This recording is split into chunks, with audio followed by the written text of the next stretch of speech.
From the basement of the Hotpits Guide to the Galaxy World Headquarters located in northern Colorado, this is the Hotpits Guide Podcast. I'm Matt Reber.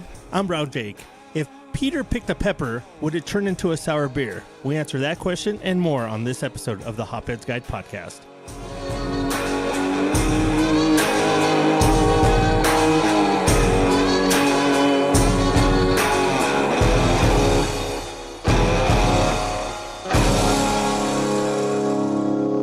Hey there, Hotpits and Beer Geeks. Welcome to another episode of the Hotpits Guide Podcast, brought to you by Beerds by Nick. With me, as always, is the guy who's just a jerk sometimes, Jake the Brown Guy. Yeah, I am. Especially when I come well prepared to a podcast. That one's going to hurt your feelings. With us also is Wade from Weldworks. What's up, guys? We don't have a nickname for Wade. No, we don't.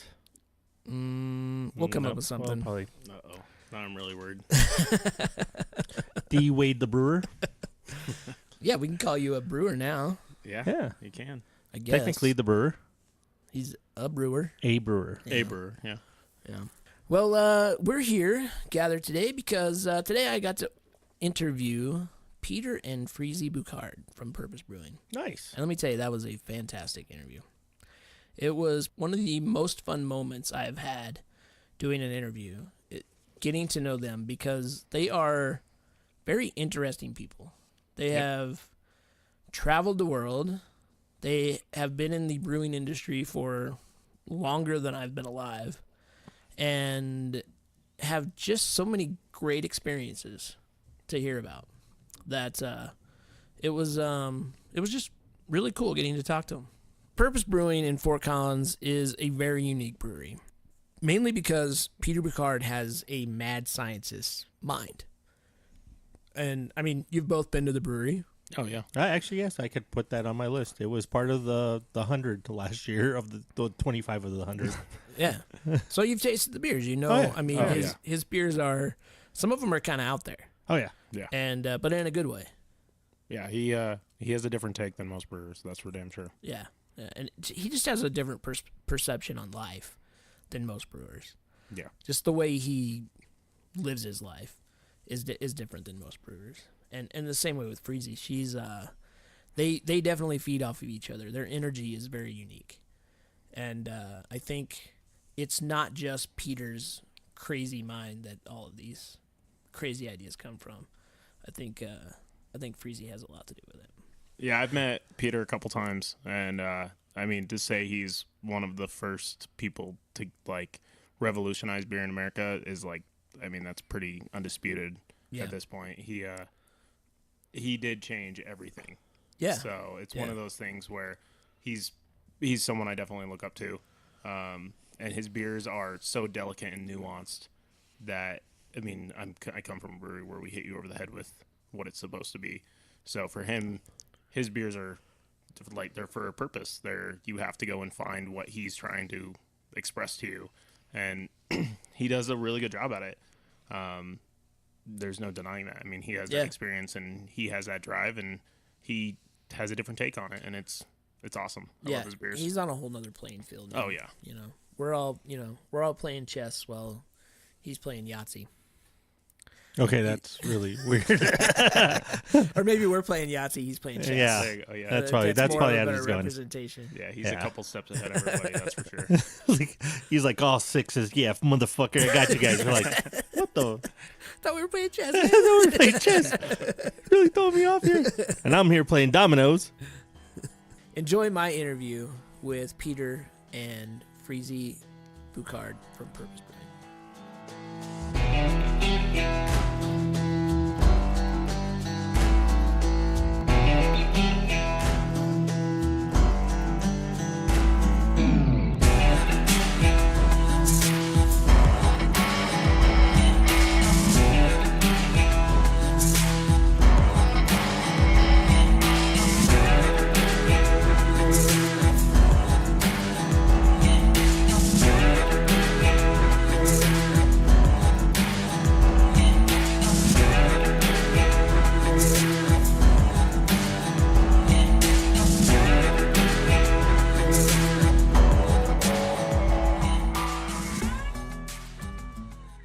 Hey there, hopheads and beer geeks. Reber here to tell you about Beerds by Nick.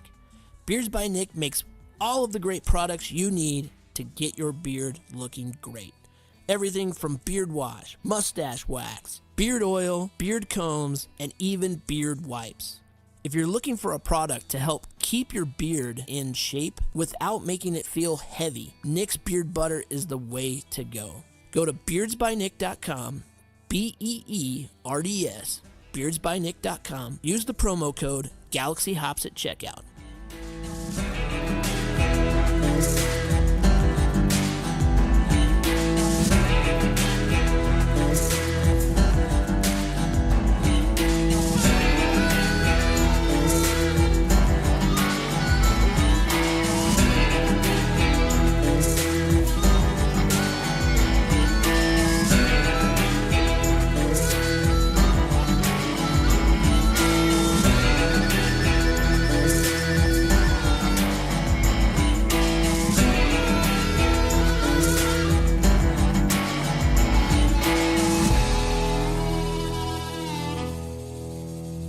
So we are here at Purpose Brewing in Fort Collins, Colorado, with Frezie and Peter Bouckaert, and I just want to say it's an honor to meet you two. I have heard so much about you. I have friends that work at New Belgium, and they've always talked about these people, and I've kind of put you as like Those crazy people. it's kind of been mythical to me. Like these people don't really exist. They sound so out there. They have a crazy accent. Whenever I found out that you guys were taking on this new pursuit of Purpose Brewing, I was excited to see what would come out of it. Mm-hmm. And on your webpage, the story behind, I guess it's kind of the logo, mm-hmm. the oak tree and the acorn, is very interesting about how that attitude kind of grew.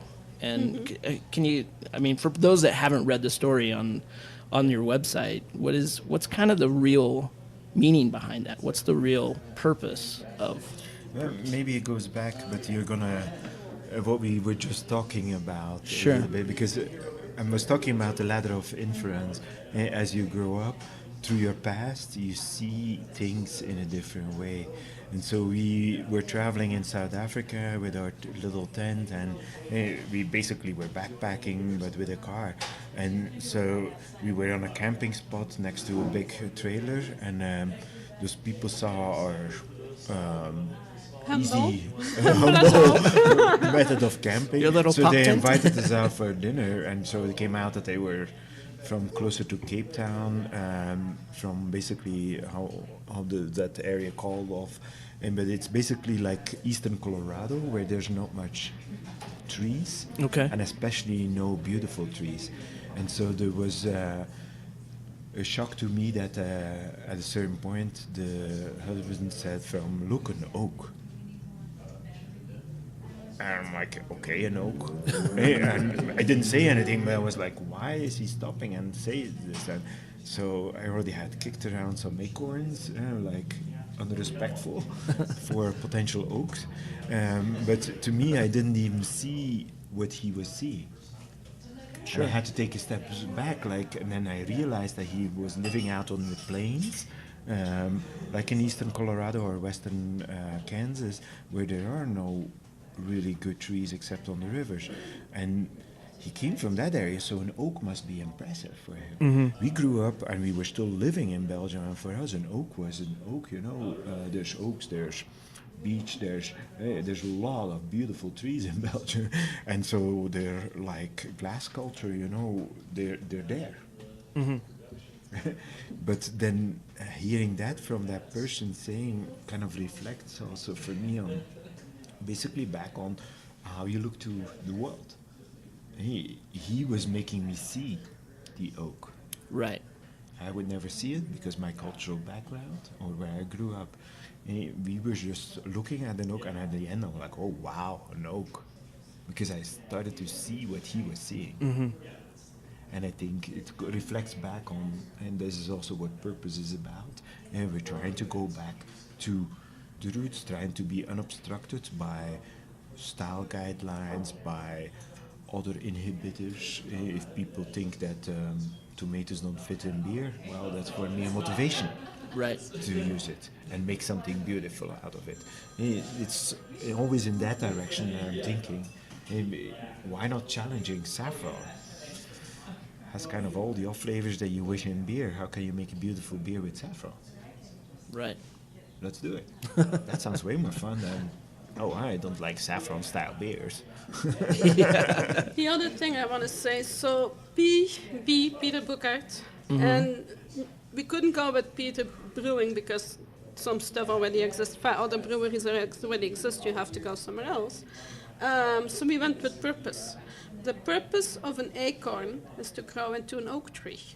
The purpose of an oak tree is to become one of our barrels. The purpose of those barrels is going to make you nutty. It's to make a good beer first. We also, to make a good beer, that's going to make you nutty.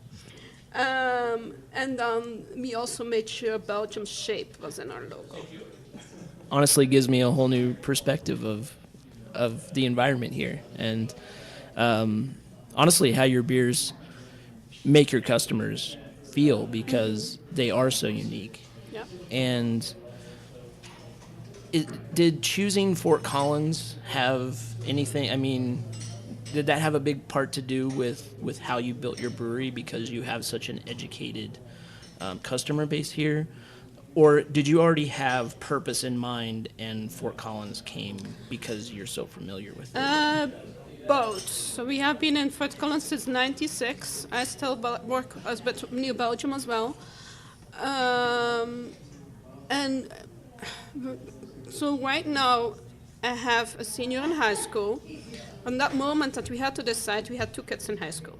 Like, look, Peter, whatever we do, I don't want to move out of Fort Collins with 2 kids in high school. Give us 3 years, we might do that. But right on that moment that we had to decide, we didn't do that. What we really wanted to do, and we were very close to doing so, was buying a beautiful little farm and make our hops, get our barley, educate people the whole way through. Here in Fort Collins, it's extremely difficult to do so. Yeah. But that was our dream. But this place came along, and it's beautiful, it's small, it's a little jewel. But then the question is also like, okay, you already have 24 breweries in Fort Collins. Do you really want to do like what Peter is thinking of doing? Go back to like a baby's view, get everything the most beautiful you can make it, but no styles? Or where are you going? Do you want to add to that? Well, I agreed. It would be interesting to do a quest, and I would love to do a quest to open a brewery somewhere else. But if you think about Kenya or New Zealand or Argentina or Belgium, the way you would open a place would be completely different. And this is a rich town on people that are beer savvy. I don't call them beer geeks. I think it's better than that. And they are willing to try.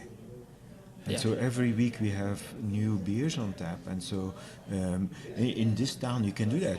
Our regulars come in and they ask for a flight.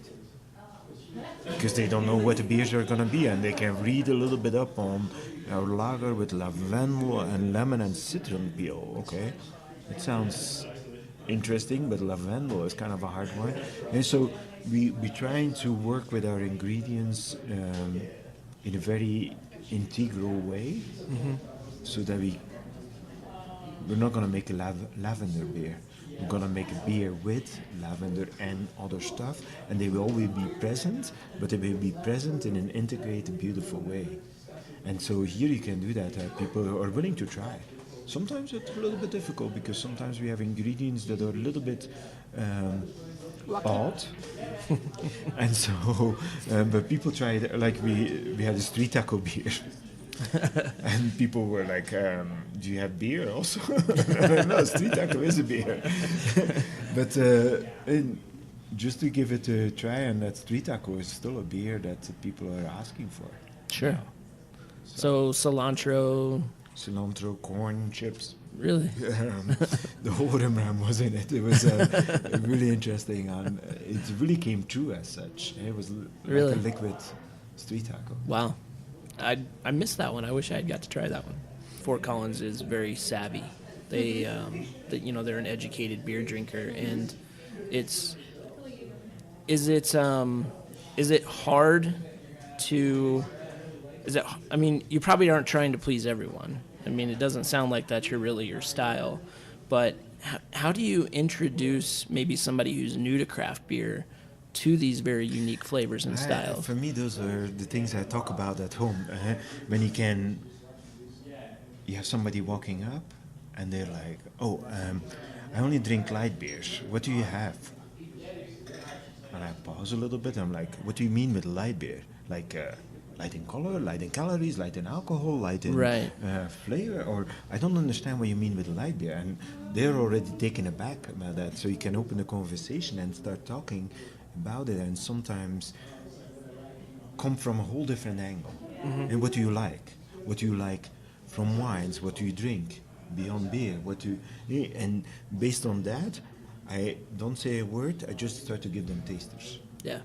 And my biggest win in my mind was a lady from Barcelona, and she walks in here and she's like, I only drink wine. I'm like, okay, so what wines do you drink? And listen, and I go back to the tap and I tap her beer and give it to her. And now she's a regular customer here. Mm-hmm. She drinks everything. Wow. But those are the wins that you're proud about. People say things, but they don't really know what they say.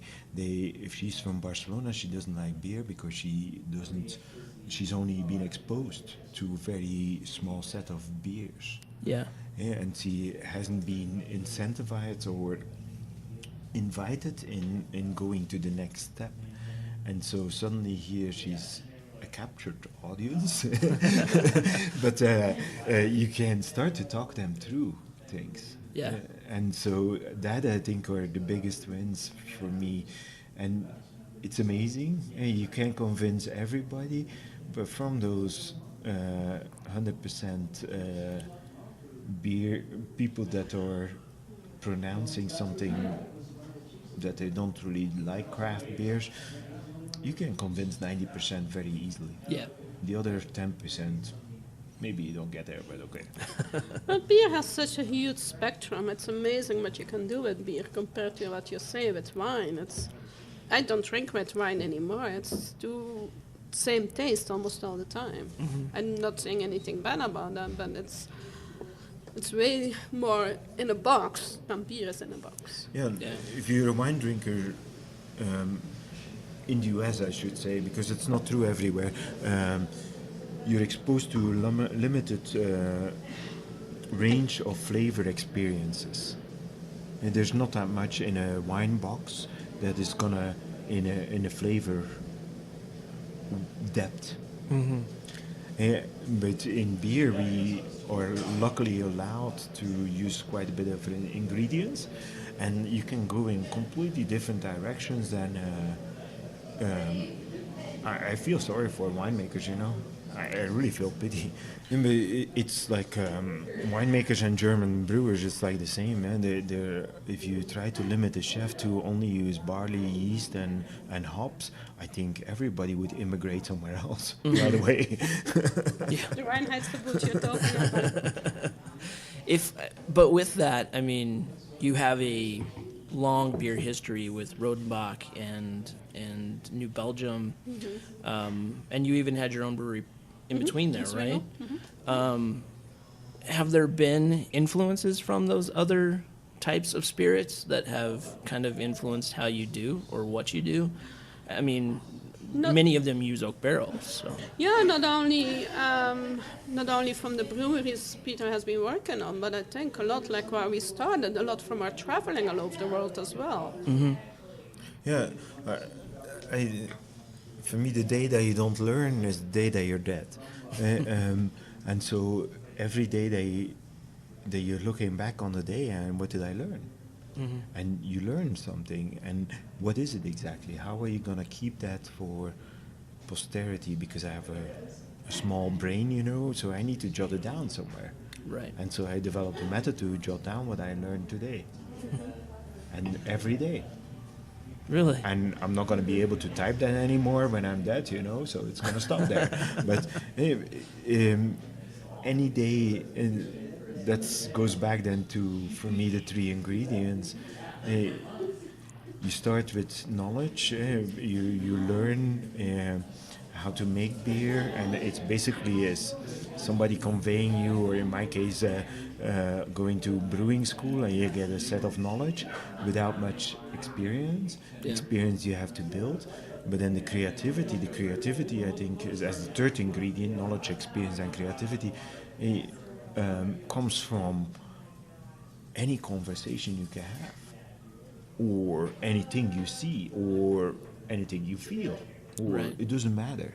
But every day, if you reflect on your day, there's something you learn. Yeah. Well, are you willing to forget about that or not? Maybe sometimes you want, but sometimes it's good to even not forget what you don't want to. But because there's learnings in it.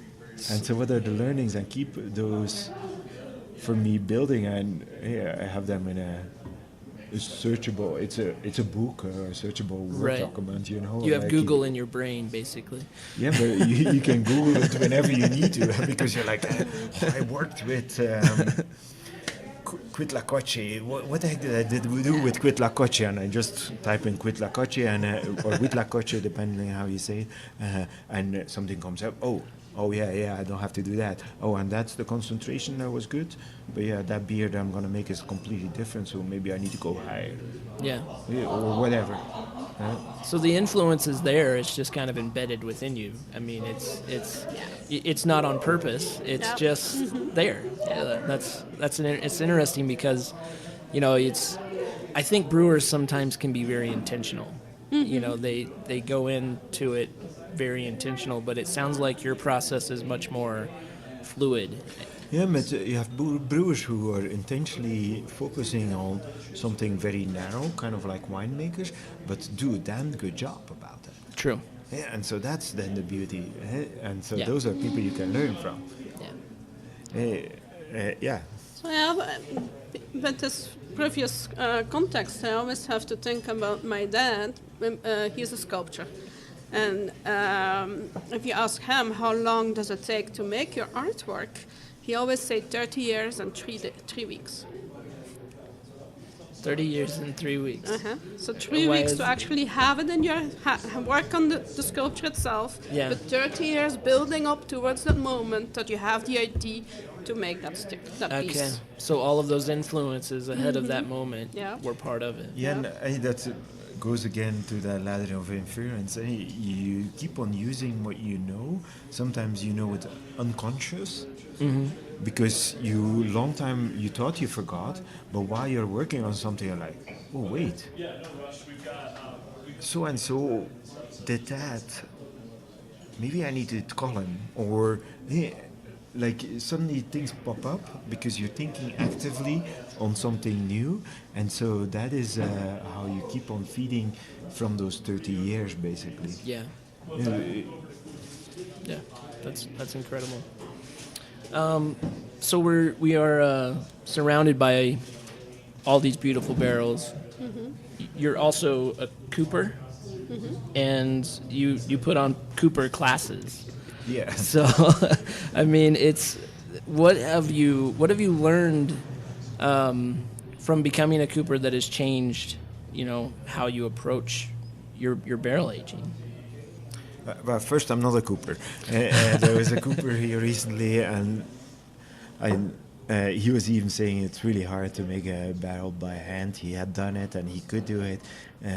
But the cooperage classes that I'm teaching is basically to how to fix any leak on a barrel. Okay. And so I can do it only with a small set of people because I only have 2 sets of tools, and I want everybody to be hammering on the barrel. The physical process of opening up a barrel and getting it back closed is, in my eyes, the best learning. It depends on how you learn, but most people learn from practical experience because it's damn hard if you have to do it the first time. What was the question? Well, the question really is, I mean, what have you learned, in your experiences of learning more and more detail about barrels, especially with the book that you just wrote with Dick Cantwell? Has that changed how you've approached brewing since then? I mean, the only thing I want to add to, no, you are a Cooper, and then Peter says, no, you're a Cooper. I think most Belgian people, and yeah, of course, we still have our Belgian heritage, are too modest. If somebody says to me, hey, I can speak French, and you start talking French to those people, they say, oh, no, I only know three sentences. I do know French, but I only know 3 sentences. So yeah, Peter is a Cooper. But what did I learn? Like, I knew how to do what I'm teaching before writing the book. But like anything in life, the moment you start talking with people who are more experienced and see what they're doing, it's always amazing how much more there is to learn. And so that is, for me, that was the passionate part about. And then as my brain works in not in linear ways, maybe I should say, then I start questioning also. Like, it was very interesting to see that the only reason that bourbon is using new barrels is because they were forced to, because the unions forced them by an act of Congress to use new barrels. It's not because it was because of the liquid. It was because cooperage was going out of business, and so people have to do it. Why do you need to char a bourbon barrel? From a product stand, I think it's really stupid. From a that's how you do it? Well, that's a style. That's how you need to do it. Well, then if you don't question, then nothing is stupid. Eh? But charring a barrel, hey, I think bourbons could be way more interesting if they go to toasted barrels or use different types of barrels. Oh, we couldn't call it a bourbon anymore. No, but it would be way more interesting because the customer nowadays is asking for what's new. Yeah. And we're still serving them bourbons, you know? Yeah. Jan, should we make it with corn or with corn? Or maybe with rye. Okay, wow, fantastic. But it was also beautiful how to see that brewers were doing crazy stuff with barrels, and that again, crazy stuff inspires to even do other crazy stuff. Hot sauce barrels, soy sauce, bourbon barrels. Why not? Yeah. Why not? Other things that were interesting were excesses in barrels that became way too large because it became a one-up, manning one-up. Like, hey, I can have a way bigger barrel because I'm from Rodenbach, and oh no, I'm from beer. I have a way bigger barrel.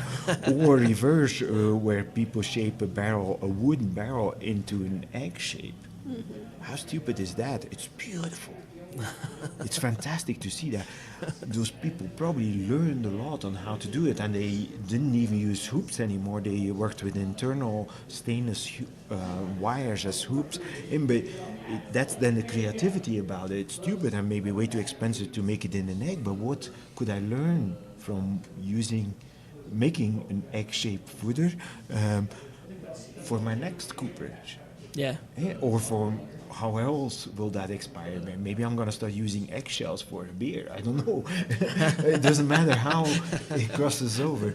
But that was, for me, the most beautiful part about you discover people that go way too deep in scientific research on using of oak in wine.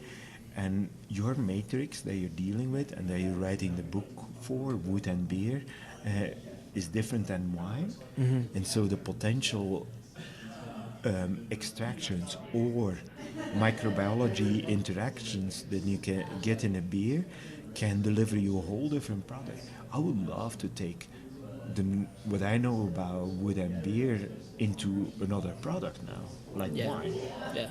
Because there's way more beautiful wines to make than there are currently on the planet. what we can learn from beer. We can learn a lot from winemakers also. Take it on, because there's so much beautiful technology, and sometimes we put them because they don't clean really very well, those guys, but they're in a different realm. They're higher alcohol, more nutrient depleted. So, and for me, the learning part was, and asking for 18 months to write that book was really the beautiful part. And actually writing a book was also a good learning.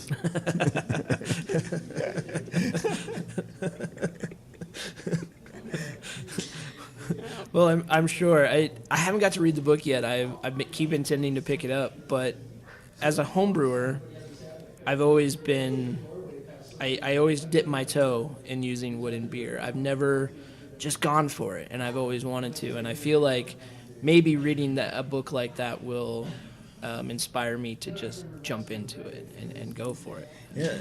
Yeah. So for me, when we first met, I didn't even like sours. I was growing up in a sour region, but sours were not my thing. My thing, especially when I was 16, was more the Vat Eierstal, so palm. And then we met, and on any brewery function, the only thing that was available was a sour. But for a sour, take 4 sips and you're hooked. Yeah, that's when I was hooked. But even now, I want my sours clean. As soon as there's Brettanomyces, wild yeast and nothing, it's not for me anymore. Even now, so many years later, I was going to say 2 years later, but hey. Well, what can homebrewers learn from this book? What information is there that they can use themselves? There's a fundamental difference in between, do you want to get a wood extraction or a previous flavor of that wood, is it a bourbon barrel or a wine barrel, into your beer, or do you want to have a microbiological interaction? And so if it's an extraction process, I think dry hopping with wood is your method. If you want to have a rum barrel, why don't you soak some oak with rum and add it to your beer? If you want to have a certain toast level, why don't you use a toasted piece of wood that you make in your own oven and add it to your beer? Because that's a pure extraction of flavors. Microbiology-wise, is kind of the whole different animal, but really the main difference there, if you look at most brewers, like Rodema, and they're working with relatively old oak. And so old oak is relatively flavor neutral. It can last a long time depending on how it has been toasted and the toast level, and the depth and the level of the toast. But once this is really out, then the unique part about the microbiology is the micro-oxidation that you get through the wood. And so that sustains a part of microbiology that you want to impart to your beer to make a more complex sour. So if you want to make a more complex sour, it's really getting hard as a home brewer because your ratios goes down. If you look at a 650 hectoliter or 600 barrel fooder compared to a home brewer who uses a 10-gallon barrel, well, there's way too much wood. There's the chance for way too much oxygen infusion. So what you avoid through keeping that barrel very full, using it in a good condition so that it's not too leaky for oxygen ingress, but still it's way too much wood. So you need to reduce, in my eyes, the amount of wood that you have in contact with the beer. And I always like to rush up this table stake method. If you use a growler, you just need a table stake.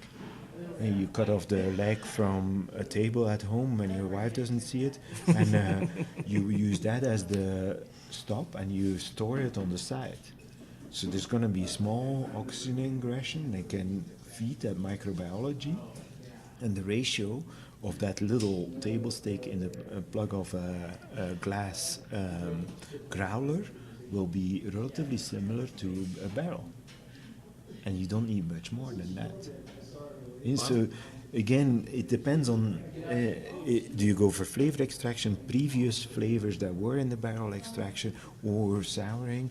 And the main thing is about that souring is different, and there you have to reduce, in my eyes, your amount of wood surface to beer content to make something beautiful. If you want to make it aggressive, it's easy to make acetic acid with a smaller barrel. And if that's what you like, then that's perfect. Interesting. Well, I think, and quote me if I'm wrong here, you want to have some more beer? I think the one thing we cannot forget, and it's always an evolution, and sours has been with us since the beginning of our time, where clean beers, if you say it that way, only have been with us like since 1850 somewhere. So the last minute of time is when clean beers came around. All the other times there was sours. That's my pick on styles also. That like styles. Styles is a definition of a beer in time. And so, if people from the 1700s or the 1800s from England would come back, they would never recognize an IPA in England, in the US. It's unrecognizable. It's not an IPA. Right. Why do we call it an IPA? We screwed it up. So if you look at so many, it's just a capturing of moment in time.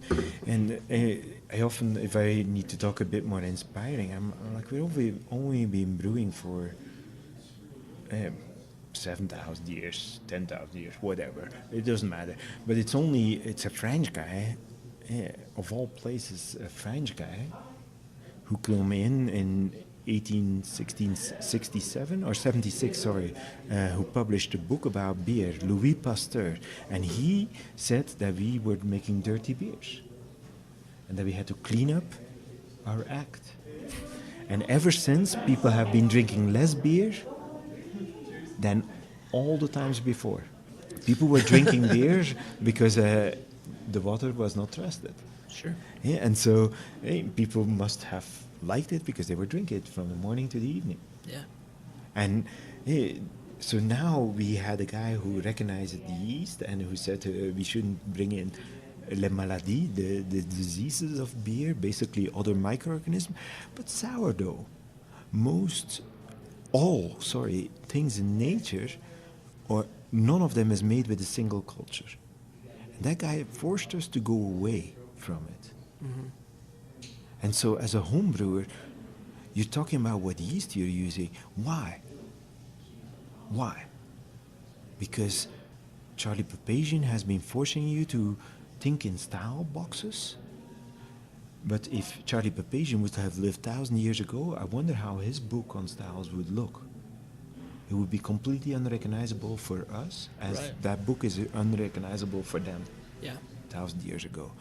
And so, as a home brewer, think about it. The way people were making beer was way more as a home brewer, was way more smaller scale. We're thinking about sours, but what were sours? What was yeast? They didn't know yeast. The Reinheitsgebot, 1500 something, doesn't even know. Doesn't even talk about yeast. And so, if you're talking about those lines, how do you make beer? Of course, you didn't use any vessel that was in metal except for your kettle if you were boiling. Right. Were you boiling? Maybe not.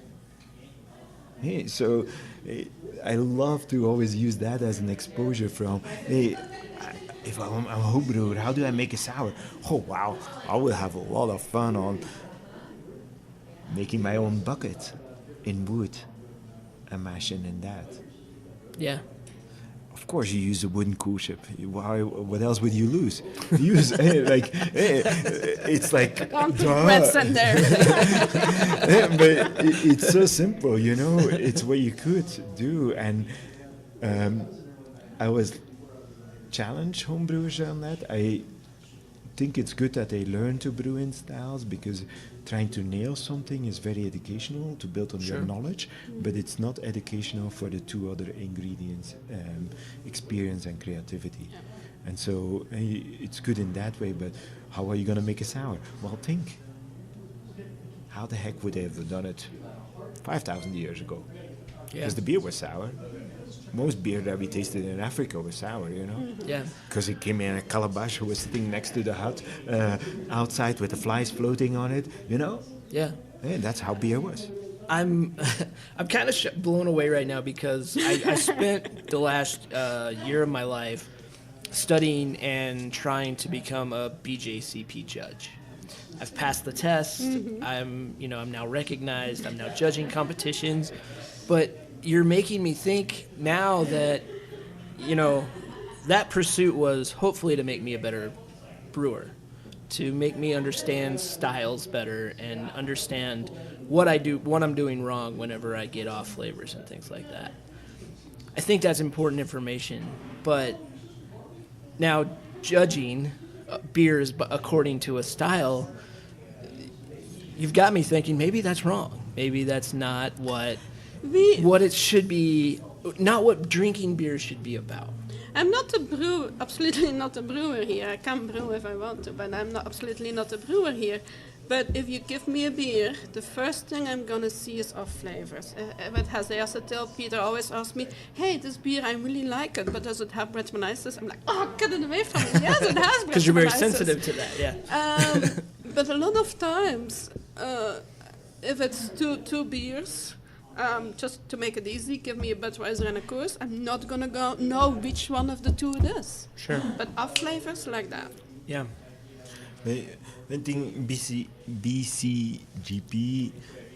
judging and going for certification is a whole different knowledge set that you build than the knowledge set I want to build. My most extreme was when we started working on a lager in New Belgium. I'm absolutely said I'm going to stop reading anything Narcissus published. Because if Narcissus was the professor in Weihenstephan in close to Munich, he was kind of drilling you. If you left Weihenstephan, you could be a good Pilsner brewer. Sure. Good German brewer. But what does it take from going to good to great? And that's the difference. Good is good, but I can say, oh, that's a good beer. Will I come back to your brewery because it's good? Yeah, and so that's where was I going with that? But it's a knowledge set that you're building, and so the knowledge is something I appreciate. Mm-hmm. If I judge with BCGP judges, they're like sometimes, oh, yeah, this beer should not be in here. This beer has grapes, and if it's a grape beer, it should be in style blah blah blah versus style blah blah blah. And I'm like, oh, yeah, that's right. Isn't it the best beer on the table? Yeah, that has happened to me many times. And so it's an error then from the brewer who is trying to nail something to enter it in that box. Sure. So that's he should be to blame, but I'm going to ask for a repour of that beer. Oh, we're going to dump it? No, I'm not going to dump it. I'm going to drink this beer and I'm going to ask for a repour because it's the best beer on the table. Yeah. Yeah, and so make a difference in between that. I don't like to judge. I like judging when it goes to best of style, or best of, not best of style, best of, like best of show. Yeah. I recently had one in Costa Rica in a judging, and we were with 5, and it became, if you would have seen us, it was almost like a fight because we were arguing. There was so much passion there about the beers that were there. Yeah. Oh, wow. Yeah. Those brewers had nailed something. Whatever their thing was that they had nailed, but now they came out with 5 beers or something we had, and we had to say which one was best of show. And it was so much fun to see how much passion there was in between the brewers who were judging. Yeah, and I love that part. Yeah. And we made a decision. It doesn't matter what the decision was, but the passion was the most beautiful part of that whole judging. Yeah. Yeah, and that's what it's. and that's what really beer is should be about. about. If we as professional brewers have to fight for which one is best of show, well, there must be very good beers there. And we're so lucky. So really, they've all succeeded. Yeah. But it's not in styles. Right. Yeah. It makes me. I mean, it makes me rethink kind of my approach of, when someone asks me for advice on how to fix a beer or how to brew a beer a certain way, now I think my answer maybe might be twofold of, well, if you're trying to approach this style, this is how you would go about doing it.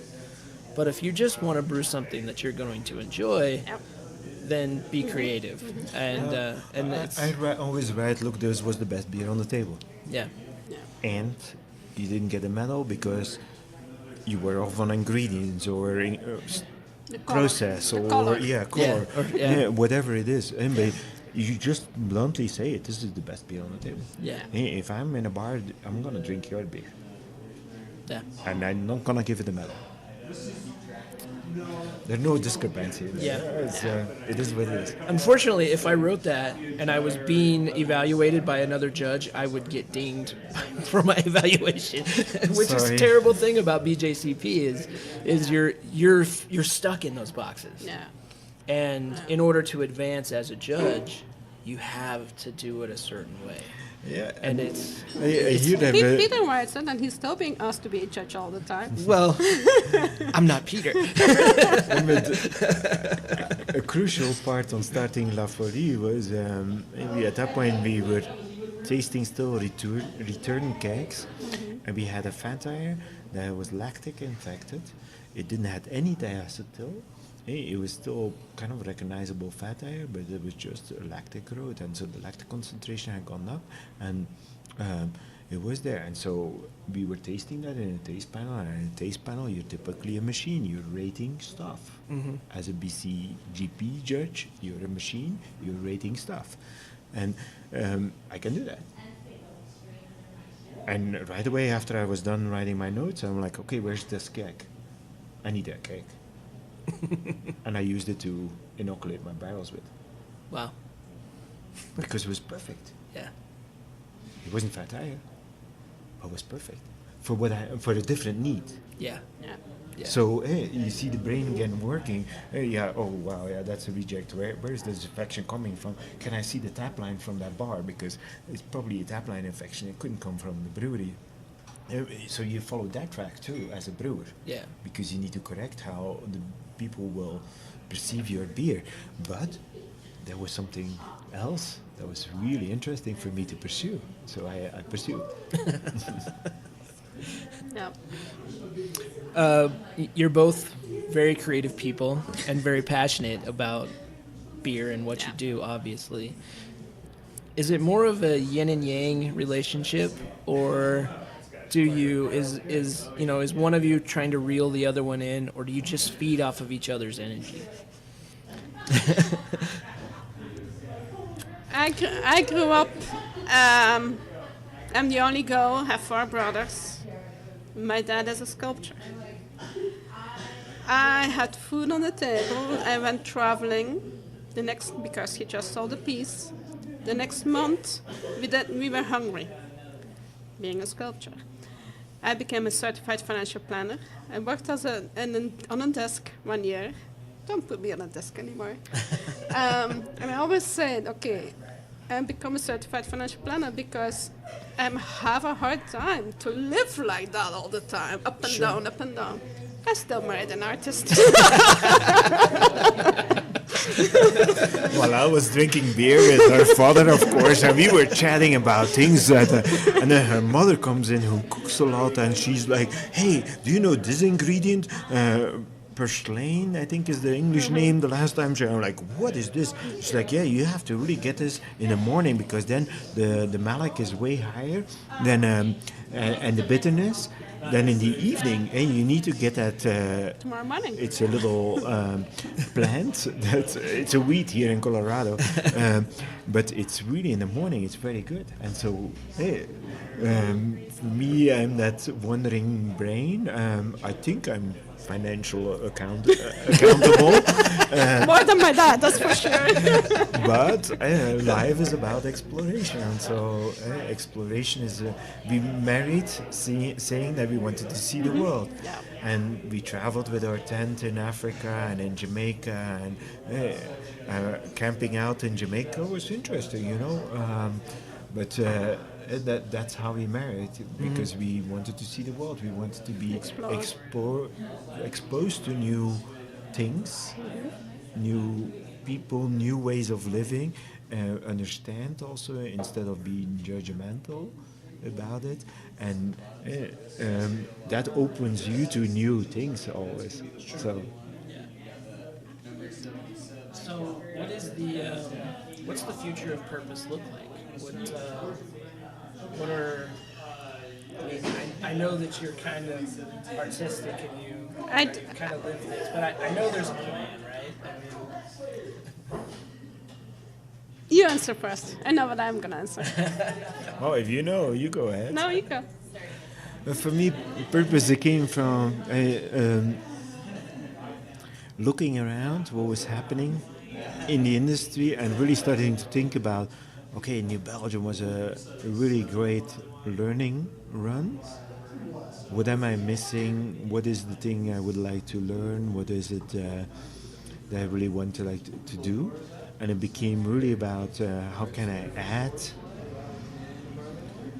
to the US brewing scene specifically now. What I know and what I do and what I can do.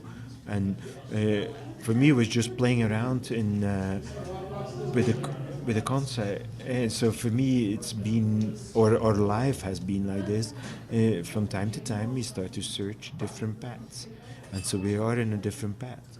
I'm mostly relatively unconcerned about how it's going to look in the future. It needs to be profitable. But how it's going to look in the future, 10 years from here, will we be doing Purpose? I don't know. I don't care. 10 years is way too far from me. I'm a young kid, you know. That's like half my lifetime, 10 years from here. So why would I know what that is? So but in the meantime, let's have fun. Let's make something. Let's do something that is going to add to something. And where it's going to go after that? So that's the, whatever there's left side of the brain and the right side of the brain. Yes, like Peter said, it has to be profitable. We love it. It's a little jewel. It's so much fun to be creative again.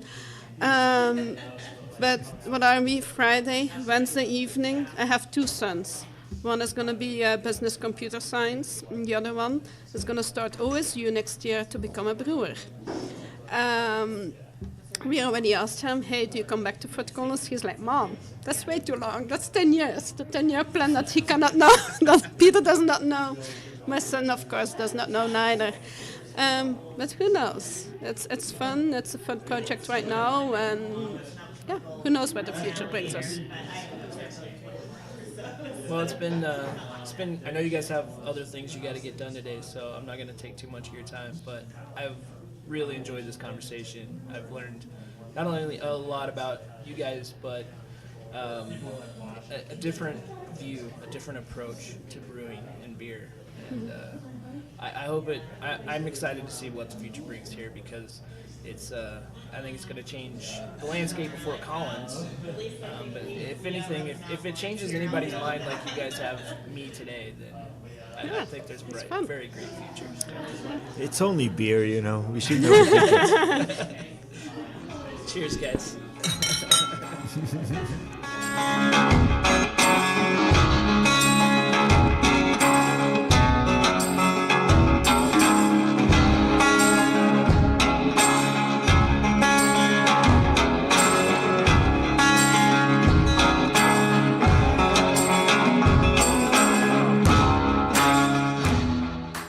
Thanks for listening to another episode of the Hopheads Guide podcast. Take a second and click the subscribe button. Make sure to rate and review us, and also support the Hopheads Guide by becoming a patron. Go to hopheadsguide.com/thehopheads and click on the Become a Patron button, or go to patreon.com, The Hopheads Guide. Follow us on Instagram at The Hopheads Guide. Brownie is Brownie HHG. Follow us on Twitter at Hopheads Guide. Also, make sure to check out our new YouTube channel, The Hopheads Guide to the Galaxy. And of course, make sure to check out our sponsor, Beards by Nick, beardsbynick.com.